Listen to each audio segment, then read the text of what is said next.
Saya percaya kita sanggup untuk bisa memahami orang lain. Bahkan orang yang jahat sama kita, kita sanggup memahami. Dia bukan berbuat jahat sama saya, tapi mungkin dia tidak sanggup atau belum sanggup berbuat baik kepada saya. It is the time for morning with the word. Puji Tuhan, selamat pagi, bergabung lagi di Morning with the Word di YouTube channel saya, Mario Marcelo. Di pagi hari ini bukan kebetulan saudara menyaksikan Morning with the Word. Bukan kebetulan kok tiap pagi mendengarkan Morning with the Word.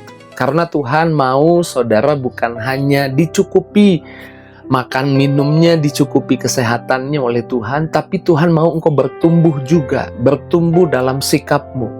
Banyak orang hari-hari ini salah sedikit tersinggung, salah sedikit marah, kecewa sedikit, lu gua putus hubungan, gak mau kenal lagi.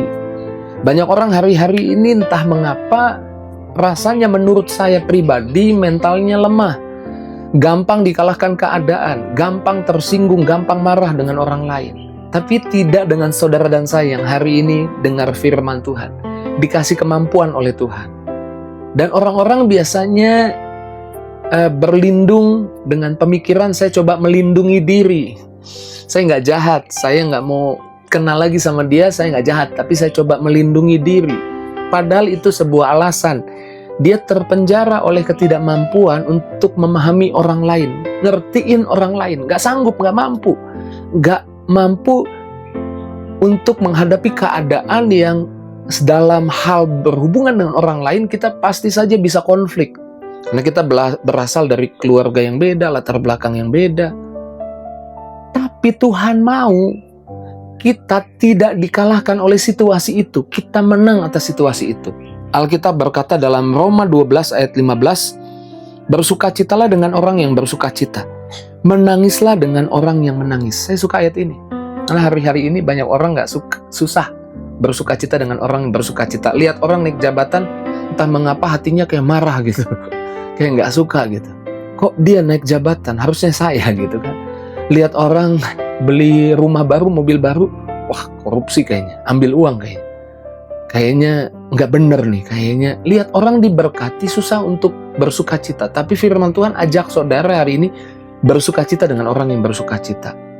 Menangis dengan orang yang menangis, saya rasa untuk di bangsa ini, untuk kita semua nggak perlu belajar itu. Kita orang yang mudah empati, tapi kita orang yang susah untuk bersukacita dengan orang yang bersukacita. Oke, skip sebentar. Itu intermezzo dari bahasan di pagi ini. Saya percaya bukan kebetulan Tuhan mau kita mendengar hal itu. Tapi kalau saudara baca ayat 13-nya dikatakan tiap-tiap orang, Roma 12 ayat 3 dikatakan tiap-tiap orang itu punya level iman. Nah kalau kita paham tiap orang punya level iman, ketika ada orang kemudian jadi marah sama kita yang tadi saya bilang, fitnah, kemudian dia melontarkan perkataan negatif, memperlakukan kita nggak adil. Mungkin kita lagi diberkati, kita lagi naik jabatan, dia nggak mampu. Ada ketidakmampuan dalam dirinya untuk memahami, untuk bisa sukacita dengan orang yang bersukacita. Akhirnya apa? Akhirnya fitnah, akhirnya berbuat jahat, akhirnya memperlakukan orang nggak adil, ngomongin sana-sini. Nah, bagaimana sikap kita menanggapi keadaan itu?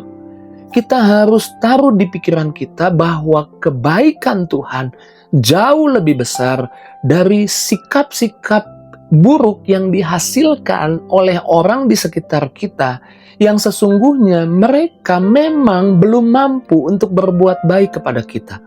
Saya percaya kalau kita punya pemahaman ini, saya percaya kita sanggup untuk bisa memahami orang lain. Bahkan orang yang jahat sama kita, kita sanggup memahami.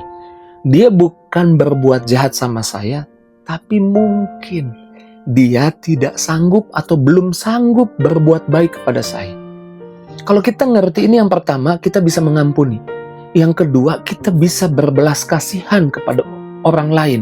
Kalau kita paham bahwa tiap-tiap orang itu punya level iman. Mungkin dia kurang saat teduh. Mungkin dia lagi ada masalah. Dan saya jadi kena masalahnya. Saya jadi terdampak oleh mungkin dia lagi emosinya lagi nggak menentu, keadaan kehidupannya lagi kacau, dan dia tersinggung oleh sikap saya. Mungkin saya juga bisa salah dalam hal bersikap, tapi saya mau memahami orang lain. Karena yang pertama, saya percaya saya nggak pernah dirugikan oleh sikap negatif orang, oleh perkataan negatif orang, karena saya percaya berkat Tuhan atas hidup saya jauh lebih besar, jauh lebih banyak. Yang pertama, engkau menang atas keadaan kalau engkau ngerti itu. Yang kedua, engkau bisa tidak menuntut orang lain untuk berubah, tapi engkau justru menaruh belas kasihan, mendoakan orang itu, minta sama Tuhan supaya dia mampu berubah. Karena setiap kita nggak bisa mengubah orang, proses hidup yang mengubah orang. Orang sombong jadi rendah hati, yang mengubahnya adalah proses hidup. Orang yang ngomong sembarangan bisa ngomong baik, yang mengubahnya adalah proses hidup.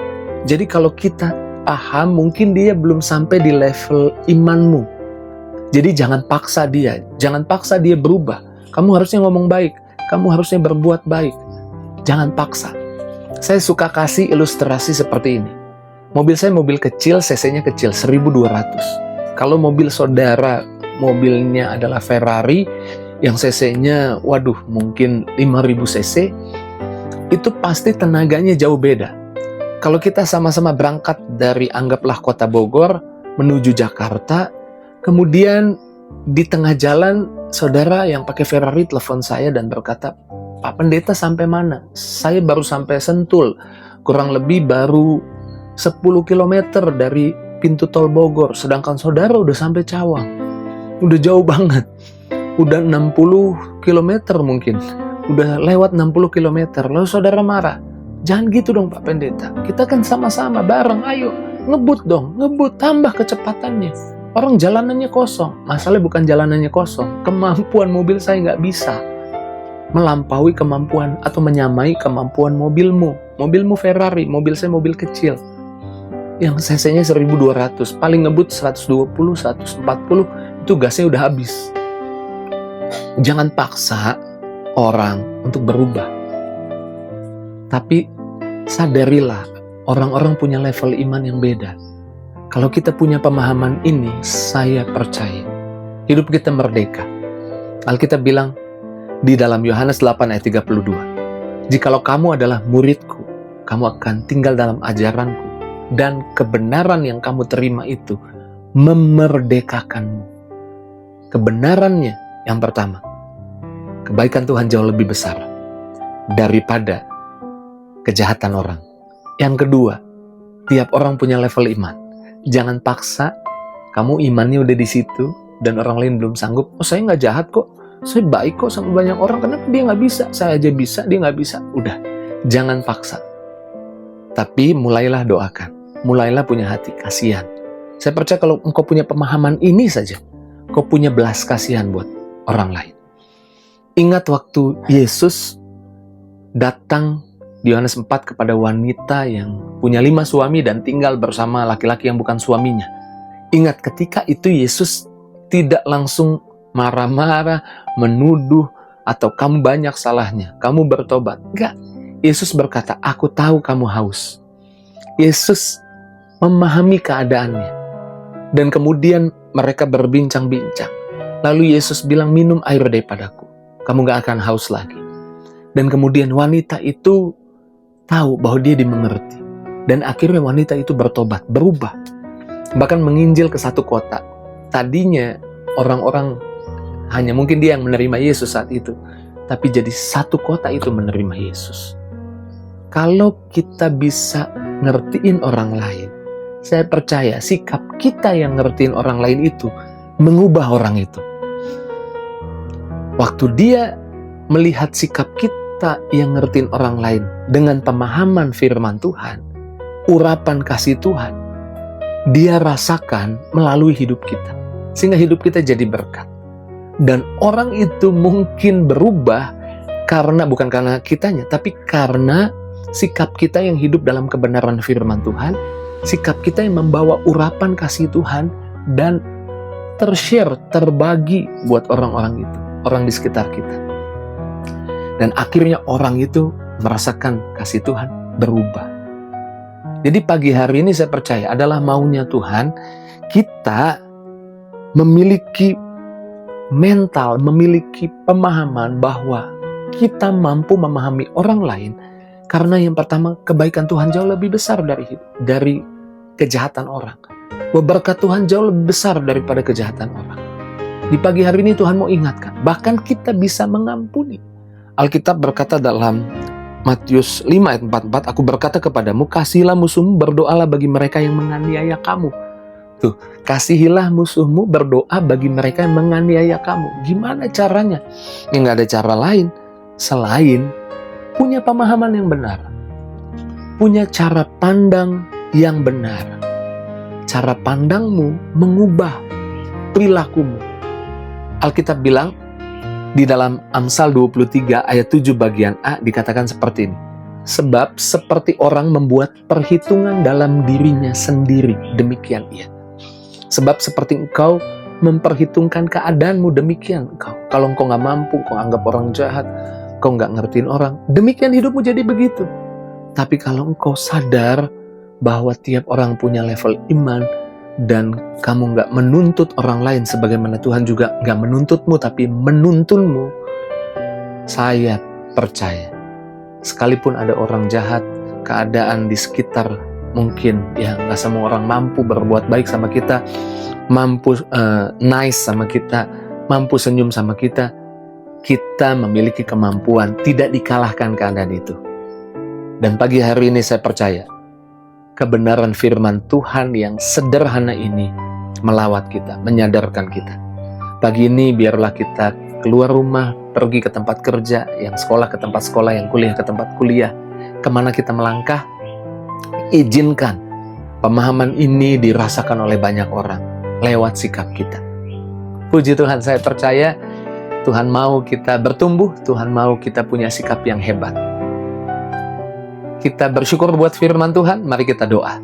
Terima kasih Tuhan, di pagi ini Tuhan mengajar kami bagaimana kami bisa memahami orang lain, bagaimana kami bisa ngertiin keadaan orang lain. Hanya melalui kebenaran, hanya melalui firman. Bersyukur Tuhan beri kemampuan untuk kami terus jadi berkat. Lewat hidup kami, banyak orang rasakan kasih Yesus. Lewat hidup kami, banyak orang rasakan kebaikan Yesus. Berdoa Tuhan, kemana kami pergi melangkah di hari ini, Tuhan sertai. Hamba doa setiap anak-anak-Mu kemana pergi melangkah ada berkat, kemana pergi melangkah ada kemampuan, ada kekuatan untuk jadi berkat, kemana pergi melangkah berhasil. Bahkan yang sakit sembuhkan, yang lemah kuatkan, yang susah hibur. Tidak ada pribadi yang dilewatkan oleh Tuhan. Setiap pribadi dilawat oleh Tuhan. Di dalam nama Yesus kami bersyukur, kami berdoa, haleluya. Sama-sama katakan, amin. Puji Tuhan, saya tidak akan dikalahkan oleh keadaan, tapi saya percaya kebenaran firman Tuhan memampukan saya ada di atas keadaan. Jika itu yang jadi responmu, tulis di kolom komentar. Dan jangan lupa bagikan link Morning with the Word pagi ini kepada teman, sahabat, keluargamu. Taruh di link media sosialmu, di status WhatsAppmu. Terus maju dalam Tuhan. Tuhan berkati kita. See you!